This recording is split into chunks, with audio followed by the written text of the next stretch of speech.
Now to the Idaho college murders case. The judge is set to issue a ruling on DNA evidence that prosecutors say ties Brian Kohberger to the murder scene.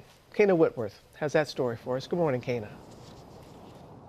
Yeah, Robin, good morning to you. So ahead of some pivotal hearings later this week, Brian Kohberger's lawyers are arguing that the DNA evidence against their client was gathered illegally and say that it should not be presented to a jury in a death penalty case. They also want the arguments surrounding it to be made public. This morning, Brian Kohberger's defense team trying to get critical evidence thrown out as they raise questions about how law enforcement zeroed in on him.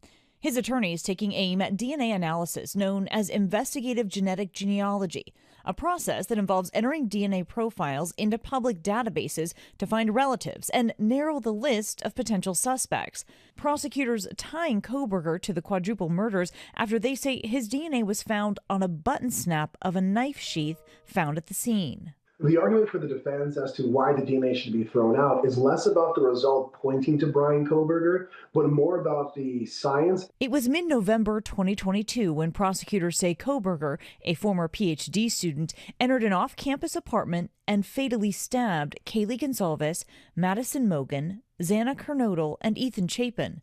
A not guilty plea has been entered on his behalf. Kohberger's attorneys now filing a petition to unseal evidence and make hearings public to combat what they say is an overwhelming public sentiment of his guilt.